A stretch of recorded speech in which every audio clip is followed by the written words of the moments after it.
আরবি ভাষা শিখুন চ্যানেলটি সাবস্ক্রাইব করুন। যারা আরব দেশে আছেন ভিডিওটি তাদের জন্য। খুব সহজে আরবি ভাষার টেকনিক শিখুন। আরব দেশের লোকের সাথে কথা বলুন। ফতুর ফুতুর এর অর্থ নাস্তা। ফুতুর এর অর্থ সকালের নাস্তা। আমরা বলি সকালের নাস্তা, আরবিতে বলতে হবে ফুতুর।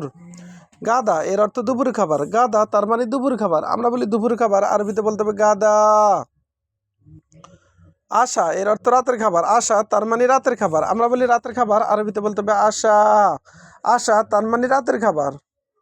চাক্কার চাক্কার এর অর্থ বন্ধ। চাক্কার তার মানে বন্ধ, আমরা বলি বন্ধ, আরবিতে বলতে হবে চাক্কার। ফাতে এর অর্থ খোলা। পাতে তার মানে খোলা, আমরা বলি খোলা, আরবিতে বলতে হবে ফাতে। মগাদি মগাদি এর অর্থ মালপত্র। মগাদি তার মানে মালপত্র, আমরা বলি মালপত্র, আরবিতে বলতে হবে মগাদি। জিয়ান এর অর্থ ক্ষুধার্ত। জিয়ান তার মানে ক্ষুধার্ত, আমরা বলি ক্ষুধার্ত, আরবিতে বলতে হবে জিয়ান। আচ্ছান এর অর্থ পিপাসা। আচ্ছান তার মানে পিপাসা, আমরা বলি পিপাসা, আরবিতে বলতে হবে আচ্ছান। তাবান তাবান এর অর্থ অসুস্থ। তাবান তার মানে অসুস্থ, আমরা বলি অসুস্থ, আরবিতে বলতে হবে তাবান। আবার মারিদ এর অর্থ অসুস্থ। মারিদ তার মানে অসুস্থ। জখাম এর অর্থ সর্দি। জখাম তার মানে সর্দি, আমরা বলি সর্দি, আরবিতে বলতে হবে জখাম। সর্দি তার মানে জখাম। হারারা এর অর্থ জ্বর। হারারা তার মানে জ্বর, আমরা বলি জ্বর, আরবিতে বলতে হবে হারারা। দম এর অর্থ রক্ত। দম এর অর্থ রক্ত, আমরা বলি রক্ত, আরবিতে বলতে হবে দম। দরদ এর অর্থ ব্যথা। দরদ তার মানে ব্যথা, আমরা বলি ব্যথা, আরবিতে বলতে হবে দরদ।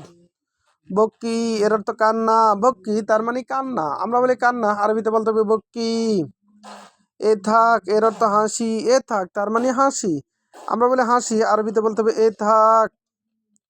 ওয়াকফ এর অর্থ দাঁড়াও। ওয়াকফ তার মানে দাঁড়াও, আমরা বলি দাঁড়ানো, আরবিতে বলতে হবে ওয়াকফ। ইংলিশ এর অর্থ বসা। ইংলিশ তার মানে বসা, আমরা বলি বসা, আরবিতে বলতে হবে ইংলিশ। ইংলিশ তার মানে বসা। আবার দেখুন, ফতুর ফুতুর এর অর্থ সকালের নাস্তা। ফুতুর তার মানে সকালের নাস্তা। গাদা এর অর্থ দুপুর খাবার। গাদা এর মানে দুপুর খাবার।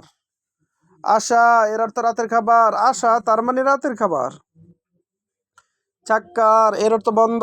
চাক্কার তার মানে বন্ধ। বন্ধ তার মানে চাক্কার।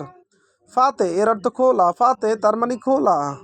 মগাদি এর অর্থ মালপত্র। মগাদি তার মানে মালপত্র, আমরা বলি মালপত্র, আরবিতে বলতে হবে মগাদি। জিয়ান এর অর্থ ক্ষুধার্ত। জিয়ান তার মানে ক্ষুধার্ত। আচ্ছান এর অর্থ পিপাসা। আচ্ছান এর অর্থ পিপাসা। তাবান এর অর্থ দুর্বল। আবার তাবান এর অর্থ অসুস্থ। জখাম এর অর্থ সর্দি। হারারা এর অর্থ জ্বর। দম এর অর্থ রক্ত। দরদ এর অর্থ ব্যথা। ভিডিওটি ভালো লাগলে অবশ্যই সাবস্ক্রাইব করুন এবং শেয়ার করুন। ভুল হলে ক্ষমা করবেন।